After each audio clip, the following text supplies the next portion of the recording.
হুজুরের আগমন, আদারি হুজুরের আগমন। মাহফিল কমিটির পক্ষ থেকে, ঢাকাবাসীর পক্ষ থেকে নারায়ে তাকবীর। আদারি হুজুরের আগমন, আদারি হুজুরের আগমন, আদারি হুজুরের আগমন। ঢাকাবাসীর পক্ষ থেকে, মাহফিল কমিটির পক্ষ থেকে নারায়ে তাকবীর, নারায়ে তাকবীর। প্রিয় বারোয়াখালীবাসী, এবার বলেন আপনারা কেমন আছেন সবাই? দুপুরের লাঞ্চ হয়েছে? হয়েছে কার কার দেখি? High high. আর লাঞ্চ হয় নাই কার কার দেখি? আল্লাহ এই ভালোবাসাগুলোকে তুমি কবুল করো। আমার ভাইদেরকে তুমি ইসলামের জন্য কবুল করো। এই যে তরুণ শ্রোতারা, জেনজি অফ নবাবগঞ্জ, একটা সময় ছিল 50 ঊর্ধ্ব 60 ঊর্ধ্ব মুরব্বী বাবাজিরা মাহফিলে আসতেন, ওনারা এখনো আসেন, কিন্তু এখন 90% শ্রোতা হচ্ছে Gen Z, the young generation, the future heroes and icon of Bangladesh. তোমাদের হাতেই বাংলাদেশ নিরাপদ। আমরা দেখেছি যত জুলুম, যত ফ্যাসিবাদ, যত অন্যায়, যত অত্যাচার, সব কিছুকে তোমরা দুমড়ে মুচড়ে সত্যের পয়গামকে 56,000 বাংলাদেশের প্রতিটি ইঞ্চি মাটিতে ছড়িয়ে দিয়েছো তোমরা। সো তোমাদের হাতে নিরাপদ এদেশের লাল সবুজের পতাকা। এজন্য তোমাদের কাঁধে অনেক দায়িত্ব। আবেগ আর বিবেকের সমন্বয়ে আমাদেরকে সামনে আগাতে হবে, বাংলাদেশকে রিবিল্ড করতে হবে। লেটস রিবিল্ড আওয়ার নেশন, ঠিক কিনা বলেন? এজন্য পরিশ্রমী হইতে হবে, কেরিয়ার গঠন করতে হবে, দেশের জন্য কাজ করতে হবে। পরিশ্রমে লজ্জা নেই, লজ্জা অলসতায়, ঠিক কিনা? পরিশ্রম করলে যে গা থেকে ঘাম ঝরে, এখানে যে লোনা পানি ঝরে, এই লোনা পানিতে জন্মায় সফলতার বীজ। আমার বারোয়াখালীর যুবক শ্রেণী, যুবক ভাইরা, পরিশ্রমী হইতে হবে। ফ্যামিলির জন্য, নিজের জন্য, দেশের জন্য আমাদের কাজ করতে হবে। রাজি আছি তো সবাই? আল্লাহ সবাইকে কবুল করুক, আমরা পড়ি আমিন। প্রিয় ভাইরা, আমাদের সময় খুব কম, কথা অনেক বেশি। অনেকে আপনারা দুপুরে খাবারও খেতে পারেননি, অনেকে গতকাল চলে আসছেন। গতকাল আসছেন কারা কারা দেখি? ইয়া সালাম। গতকাল যারা আসছে সব সামনের জায়গা প্যাক করে রাখছে একেবারে। মাশাআল্লাহ, মাশাআল্লাহ, আল্লাহ কবুল করো তুমি। প্রিয় ভাইরা, আজকের প্রোগ্রামটি খুবই সুশৃঙ্খল, ওয়েল অর্গানাইজড, ওয়েল ডিসিপ্লিন। বসুন বসুন, থামুন, কিছুই বলা লাগতেছে না আমার। আলহামদুলিল্লাহ, আলহামদুলিল্লাহ। আপনারা যে যেখানে আছেন বসতে পেরেছেন বসুন, দাঁড়িয়ে আছেন দাঁড়িয়ে শুনুন। আমার সাউন্ড ঠিকঠাক মতো শুনতে পাচ্ছেন তো? হ্যাঁ, পাচ্ছেন? মাশাআল্লাহ, মাশাআল্লাহ। সাউন্ডটা খুব একটা ক্লিন মনে হচ্ছে না, ক্লিন না, কেমন যেন দুইবার আওয়াজ শুনতেছি আমি। সাউন্ডটাকে একটু স্ট্রং এবং ক্লিন করে দেওয়ার চেষ্টা করবেন মাইক অপারেটর ভাই যিনি আছেন।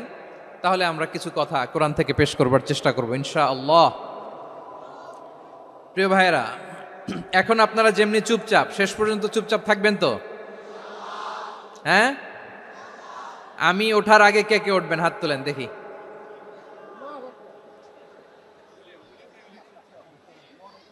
আমি ওঠার আগে কেউ উঠবেন? সত্যি তো? মনে থাকবে? একসাথে আমরা বিদায় নিব, আওয়াজ করে পড়ুন ইনশাআল্লাহ। সম্মানিত সুধী, মাইক অপারেটর ভাইকে আমার কথা শুনতে পাইছেন? যদি শুনতে পেয়ে থাকেন, মেহেরবানি করে সাউন্ডটা একটু স্ট্রং করতে হবে, স্ট্রং, মজবুত করতে হবে এবং ক্লিন করতে হবে। মেহেরবানি করে আপনি একটু ট্রাই করেন, আমরা আগাচ্ছি। সম্মানিত সুধী, আজকে আমি আমার খুতবার শুরুতে সূরা হাশরের শেষ 3 আয়াত তেলাওয়াত করেছি। মুখস্থ আছে না সবার? বাংলাদেশে ফজরের নামাজে প্রত্যেক মসজিদে যখন তাসবিহ পড়ে, ইমাম সাহেব এটা তালিম দেয় না, তালকিন দেয় না? প্রিয় বারোয়াখালীবাসী, মুখস্থ আছে না সবার? জি ইনশাআল্লাহ। আজকে সূরাতুল হাশরের এই শেষ 3 আয়াতের তাফসীর আপনাদের সামনে উপস্থাপন করার চেষ্টা করব ইনশাআল্লাহ। কোরআনের অনেক জায়গায় আল্লাহ তাআলা নিজের পরিচয় দিয়েছেন। নিজের পরিচয় তিনি বিভিন্ন আয়াতে বিভিন্ন সূরায় পেশ করেছেন। 3টি জায়গায় খুব এক্সক্লুসিভলি আল্লাহ তাআলা নিজের পরিচয় দিয়েছেন। এক হচ্ছে সূরা বাকারার 255 নম্বর আয়াতে, মানে আয়াতুল কুরসি। এর মধ্যে 9টা বাক্য আছে, 9টা বাক্য মিলে একটা আয়াত। এই আয়াতে আল্লাহ তাআলা খুব চমৎকার ভঙ্গিমায়, চমৎকার ভাষা শৈলী ব্যবহার করে, খুব উচ্চাঙ্গের আরবি সাহিত্য দিয়ে একটি আয়াত নাজিল করেছেন। এই আয়াতটার নাম হচ্ছে আয়াতুল কুরসি। বিশ্বনবী বলেন, মান কারা আয়াতুল কুরসি দুবুরা কুল্লি সালাতিন মাকতুবাতিন লাম ইয়ামনাহু মিন দুখুলিল জান্নাতি ইল্লাল মাউত। প্রত্যেক ফরজ নামাজের পরে যে আয়াতুল কুরসি পড়বে তার জান্নাতে যাওয়ার ক্ষেত্রে আর কোনো বাধা থাকে না, একটা জিনিস ছাড়া, সেটা হচ্ছে মৃত্যু, মরণ। লোকটা মরে না তাই জান্নাতে যায় না, মরলেই জান্নাতি। এই আয়াতুল কুরসির এই আয়াতে আল্লাহ তাআলা খুব স্পষ্টভাবে নিজের পরিচয় তুলে ধরেছেন। আবার সূরাতুল ইখলাসের ভেতরে আল্লাহ তাআলা খুব চমৎকার ভঙ্গিমায় তিনি নিজের পরিচয় তুলে ধরেছেন। অনুরূপভাবে সূরা হাশরের শেষ 3 আয়াতেও আল্লাহ তাআলা খুব চমৎকারভাবে নিজের পরিচয় তুলে ধরেছেন। আওয়াজ করে পড়ুন সুবহানাল্লাহ। আমরা সূরা হাশরের শেষ 3 আয়াতের তাফসীর আজকে আমরা শুনব। আসুন আমরা আমাদের রবকে চিনে নেই। আজকের আলোচনার টপিক হচ্ছে আসুন আমাদের রবকে চিনি। আসুন আমাদের, সবাই বলুন, আসুন আমাদের রবকে চিনি। আজকের আমার ঢাকা বিভাগের প্রোগ্রাম থেকে, এই নবাবগঞ্জ বারুয়াখালীর প্রোগ্রাম থেকে আমরা আমাদের রবকে চিনে যাব ইনশাআল্লাহ। বলেন সবাই। সূরা হাশরের শেষ 3 আয়াতের একটা বিশেষ ফজিলত আছে, এটা আপনারা পড়বেন। কি ফজিলত? বিষ্ণু ঈসা ইসলাম বলেন, মান ক্বালা হিনা ইউসবিহু সালাসা মাররাতিন আউযু বিল্লাহিস সামিউল আলিম মিনাশ শাইতানির রাজীম সুম্মা ক্বারাআ সালাসা আয়াতিন মিন আখিরি সূরাতিল হাশরি ওয়াক্কালাল্লাহু বিহি ৭০,০০০ মালাকিন ইউসাল্লুনা আলাইহি ওয়া ইন মাতা ফি যালিকাল ইয়াউমি মাতা শাহীদান। বিশ্বনবী মুহাম্মদুর রাসূলুল্লাহ সাল্লাল্লাহু আলাইহি ওয়াসাল্লাম ইরশাদ করেন, যে ব্যক্তি সকাল বেলা 3 বার তেলাওয়াত করবে আউযু বিল্লাহিস সামিউল আলিম মিনাশ শাইতানির রাজীম, এরপরে সূরা হাশরের শেষ 3টি আয়াত তেলাওয়াত করবে, রব্বুল আলামিন ওই ব্যক্তির জন্য ৭০,০০০ ফেরেশতা নিয়োগ দিবেন, যারা সারা দিন ওই লোকের জন্য মাগফিরাতের দোয়া করবে। শুধু এখানেই শেষ নয়, বিশ্বনবী ফরমান, ওয়া ইন মাতা ফি যালিকাল ইয়াউমি মাতা শাহীদান, ওই দিন যদি ওই ব্যক্তিটা ইন্তেকাল করে, সে শহীদ হয়ে কিয়ামতের দিন আল্লাহর সামনে দাঁড়াবে। সকালবেলা যদি পড়েন 3 বার আউযু বিল্লাহিস সামিউল আলিম মিনাশ শাইতানির রাজীম 3 বার পড়ে সূরা হাশরের শেষ 3 আয়াত যদি তেলাওয়াত করেন, তাহলে আপনার জন্য আল্লাহ তাআলা ৭০,০০০ ফেরেশতা নিয়োগ করবে। সারা দিন তারা আপনার জন্য মাগফিরাতের দোয়া করবে। আর ওই দিন ইন্তেকাল করলে আল্লাহ তাআলা শহীদ হিসেবে আপনাকে কিয়ামতের দিন দাঁড় করাবে। সুবহানাল্লাহ। এত আস্তে। আবার সন্ধ্যাবেলায় যদি পড়েন, সারা রাতের জন্য ৭০,০০০ ফেরেশতা মাগফিরাতের দোয়া করবে। ওই রাতে মারা গেলে শাহাদাতের মৃত্যু নসিব হয়ে যাবে। এজন্য এই দোয়াটা পড়ার দরকার আছে না নাই? আযকারুস সাবাহি ওয়াল মাসা, সকাল সন্ধ্যার যে জিকির, এই জিকিরের অন্তর্ভুক্ত করে নেবেন এই ওয়াজিফাটা। যে হাদিসটা বর্ণনা করলাম সুনানে তিরমিজির হাদিস, যদিও হাদিসটা সনদের দিক থেকে দাঈফ, কিন্তু মুহাদ্দিসিনে একরাম বলেছেন যেহেতু এটা ফাজাইলুল আমালের হাদিস, এটা পড়ার ক্ষেত্রে কোনো নিষেধাজ্ঞা নাই, এটা পড়া যাবে। সো সকাল সন্ধ্যা যদি সুযোগ হয় এই ওয়াজিফাটা যেন আমরা পড়ি। এই 3টি আয়াতের ভেতরে আল্লাহ তাআলা তার 14টি গুণবাচক নাম উল্লেখ করে দিয়েছেন। কয়টি? আওয়াজ করে বলেন তো, যারা শুনতে পেয়েছেন বলেন। এই 3টি আয়াতের মধ্যে আল্লাহর কয়টি সুন্দর সুন্দর গুণবাচক নাম আছে বলেন তো? কয়টি? সবাই বলেন কয়টি? 14টি গুণবাচক নাম, চমৎকার চমৎকার নাম। যে নামগুলো যদি আমরা আজকে পড়ি, শুনি, জানি, আল্লাহ তাআলা সম্পর্কে ব্যাপক ধারণা, ইন ডেপথ আমার রব সম্পর্কে ইন ডেপথ নলেজ নিয়ে আজকে আমরা ফিরতে পারবো ইনশাআল্লাহ। বলেন সবাই। আসুন আমরা আল্লাহ তাআলার এই চমৎকার চমৎকার 14টি নামের ব্যাখ্যা বিশ্লেষণ আজকের এই তাফসীর ময়দান থেকে জানি। প্রিয় ভাইয়েরা, আল্লাহর অনেক সুন্দর সুন্দর নাম আছে। আমাদের উচিত এই নামগুলো দিয়ে আল্লাহকে ডাকা। ভাই, তোমরা যদি ড্রোন একেবারে আমার মাথার সামনে নিয়ে আসো তাইলে হবে? একটা নিরাপদ দূরত্বে রাখতে হবে, এই ড্রোনের সাউন্ড যেন আমি না পাই। সেফ জোনে থাকতে হবে, দূরে থাকো। সম্মানিত ভাইয়েরা, আল্লাহ তাআলার চমৎকার চমৎকার অনেক নাম আছে যেগুলো আল্লাহ তাআলা কোরআনে উল্লেখ করেছেন। আল্লাহর আসল নাম হচ্ছে আল্লাহ। আসল নাম কি? সবাই বলুন, আসল নাম কি? কি মাঝখানে কি সমস্যা? এই ভাই যদি না দাঁড়ায়, ওই যে মহিলা প্যান্ডেলের বোনরা তো দেখবে না। ভাই আপনি একটু বসেন, মাঝে মাঝে একটু দাঁড়াবেন। ঠিক আছে, ঠিক আছে, হ্যাঁ হয়েছে। আল্লাহ তাআলার আসল নাম হচ্ছে আল্লাহ। আওয়াজ করে আল্লাহর একটা ডাক দেন, বলেন আল্লাহ। মন থেকে, হৃদয়ের গহীন থেকে, হৃদয় নিংড়ানো মনের সবটুকুন ভালোবাসাকে উজাড় করে দিয়ে আল্লাহর নামটা জপেন তো, পড়েন তো আল্লাহ। কেমন লাগে? ভালো লাগে? এর চেয়ে সুন্দর মধুমাখা নাম, জাদুমাখা নাম আর আছে? দু একজন বলছে নাই। আওয়াজ করে বলেন, এর চেয়ে সুন্দর নাম আর আছে? আল্লাহ নাম যতই জপি ততই মধুর লাগে, নামে এত জাদু থাকে কে জানি তো আগে। আল্লাহ নাম যতই জপি, ও নাম জপে প্রিয়তম, ও নামে জপে মজনু সম, ওই নামে পাপিয়া গাহে হৃদয় গোলাপে বাগে। আল্লাহ নাম যতই জপি। আল্লাহু আকবার। এত মধুর নাম আর দ্বিতীয়টা নাই। যতই জপি ততই ভাল লাগে, ঠিক কিনা বলেন? এজন্য রব্বুল আলামিন বলেন, ওয়ালিল্লাহিল আসমাউল হুসনা ফাদউহু বিহা ওয়া যারুল্লাযীনা ইউলহিদুনা ফি আসমাই সায়ুজজাউনা মা কানু ইয়ামালুন।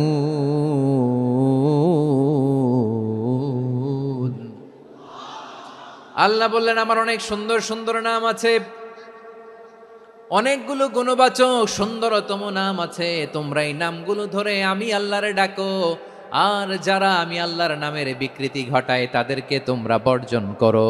আর তারা দুনিয়াতে যা করেছে আখিরাতের ফল তারা ঠিকই পাবে। সুবহানাল্লাহ বলো।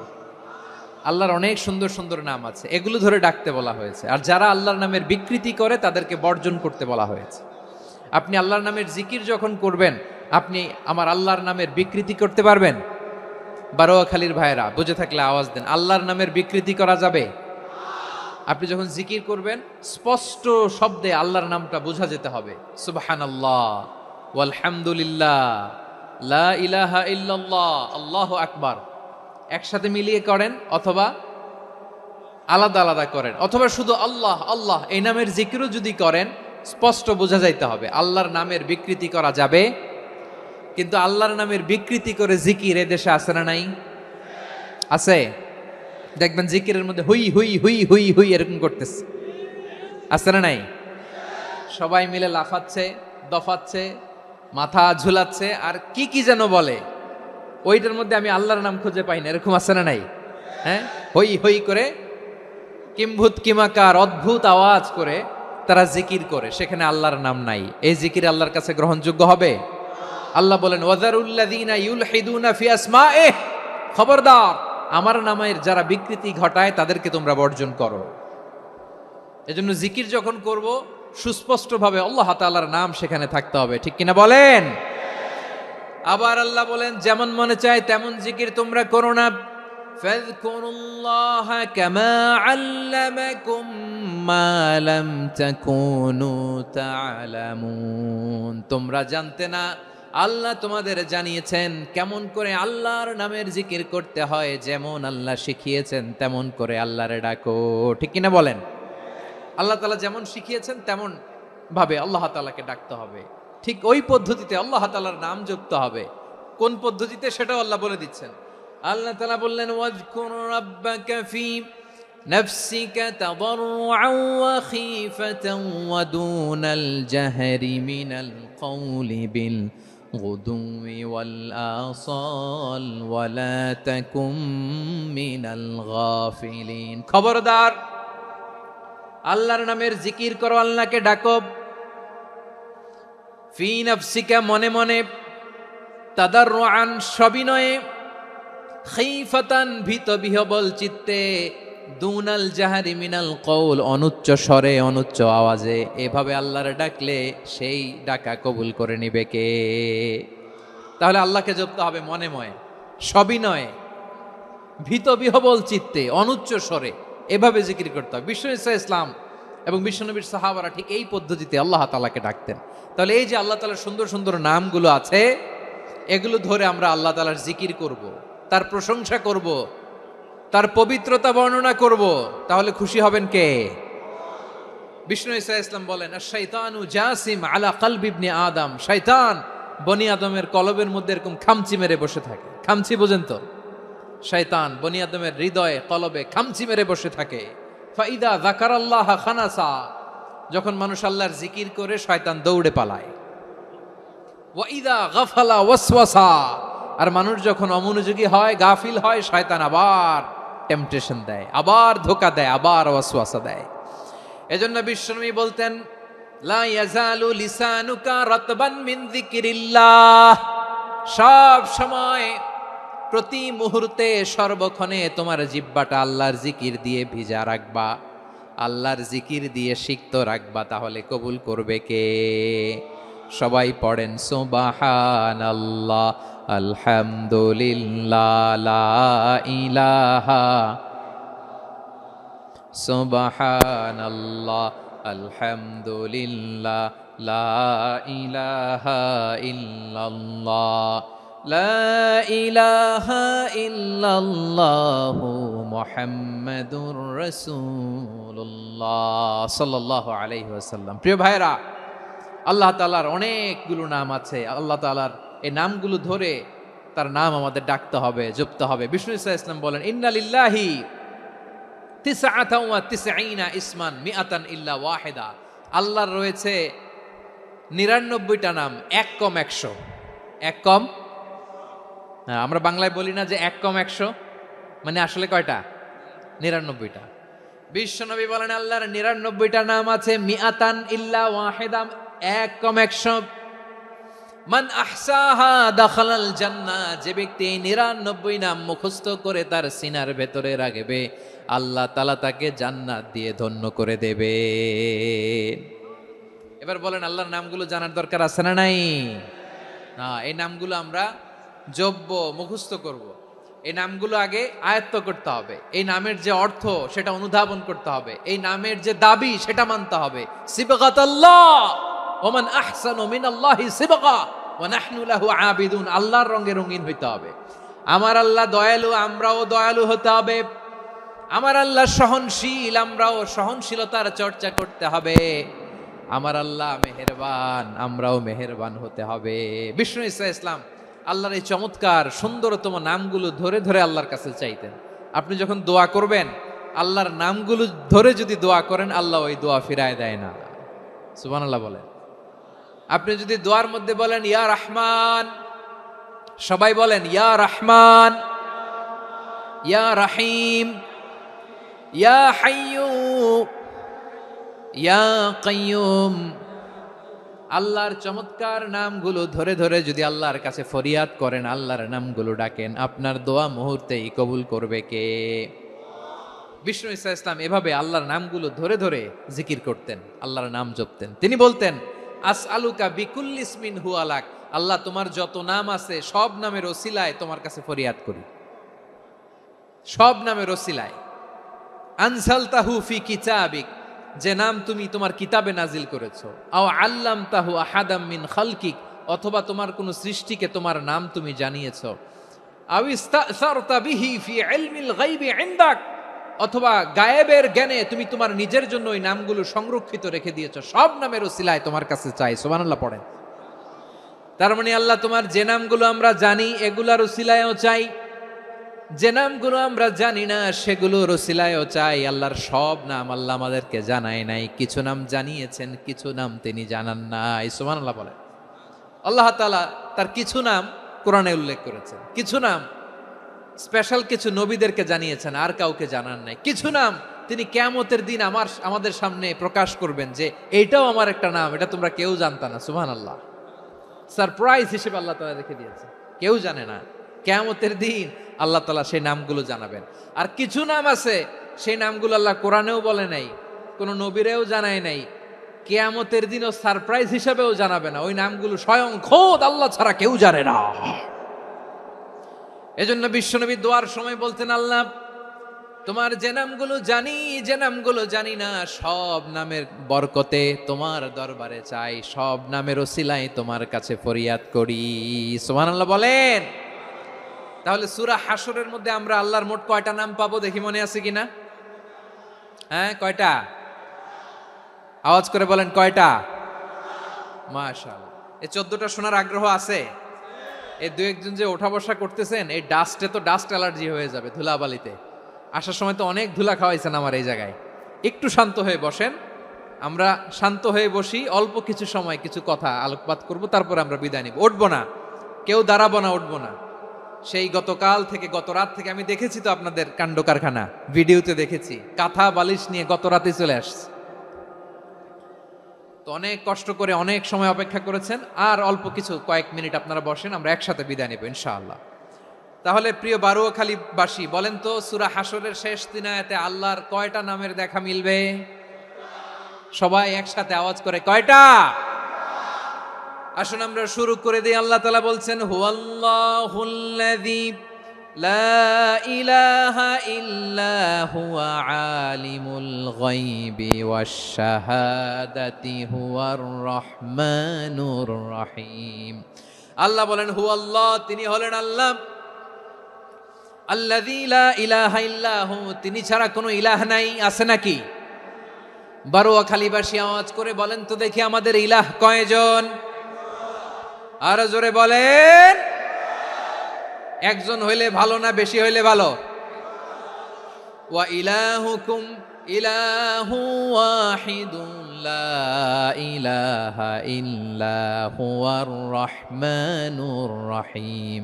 আল্লাহ বলেন, তোমাদের ইলাহ হলো একজন, তিনি ছাড়া কোনো ইলাহ নেই, তিনি দয়াময়, তিনি মেহেরবান।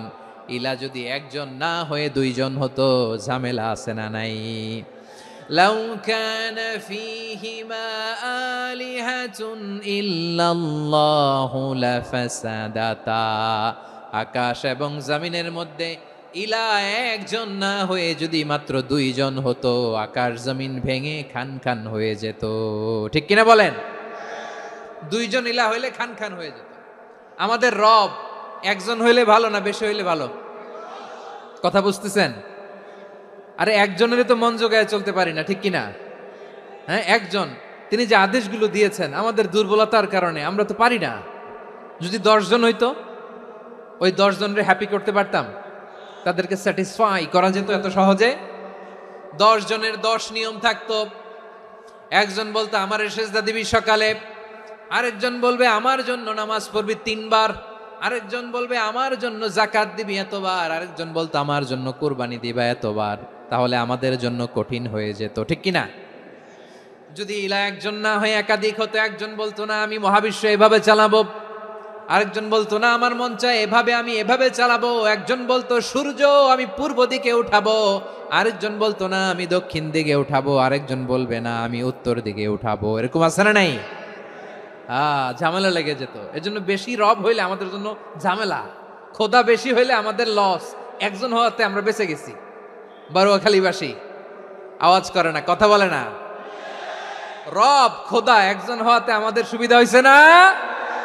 এজন্য আল্লাহ বলেন, লা ইলাহা ইল্লাহু, তিনি ছাড়া তোমাদের কোনো ইলাহ নাই, তিনি একজন।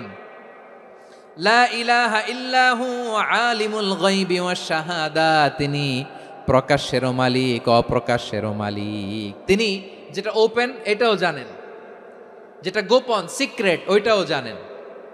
আলিমুল গায়বি ওয়াশ শাহাদা, তিনি গায়েবের মালিক, গায়েবের জ্ঞানী, যেটা দেখা যায় না, অদৃশ্য, জানা নাই, এটাও তিনি জানেন। এগুলো জানতে তার কোনো মাধ্যমের প্রয়োজন হয় না। অতীতে কি হয়েছে, বর্তমানে কি চলছে, ভবিষ্যতে কি হবে, সব তার জ্ঞানের ভেতরে আছে না নাই? এজন্য আল্লাহ বললেন আলিমুল গায়বি ওয়াশ শাহাদা, তিনি গায়েবের জ্ঞান রাখেন, তিনি দৃশ্য জগতের জ্ঞান রাখেন, তিনি প্রকাশ্য জগতের জ্ঞান রাখেন, তিনি গোপন জগতের জ্ঞান রাখেন। তার কাছে কোনো কিছু গোপন নাই, ঠিক কিনা বলেন? হুয়ার রহমানুর রহিম, তিনি হলেন দয়াময়, তিনি হলেন মেহেরবান। এই যে শুরু হলো 14 নামের প্রথম দুইটা, আর রহমান আর রহিম। হুয়ার রহমানুর রহিম, তিনি হলেন the most gracious, the most merciful, তিনি দয়াময়, তিনি অতিশয় মেহেরবান। সুবহানাল্লাহ বলেন। তার দয়ার কোনো শেষ নাই, তার মায়ার কোনো শেষ নাই। আল্লাহ, তাহলে 14টা নামের মধ্যে কয়টা পাইলাম? একটা কি? আর রহমান। বারোয়াখালীবাসী বুঝে থাকলে আওয়াজ করে বলেন, প্রথমটা কি? 2 নাম্বার আর রহিম। আওয়াজ করে বলেন 2 নাম্বার। আওয়াজ করে সবাই গলা ছেড়ে দিয়ে উত্তর দেন তো, প্রথম নামটা কি? দ্বিতীয় নামটা? আর রাহিম। রহমান আল্লাহর one of the major names, আল্লাহর মৌলিক নামগুলোর মধ্যে গুরুত্বপূর্ণ একটা নাম হচ্ছে রহমান। গুরুত্বপূর্ণ নাম কি? রহমান।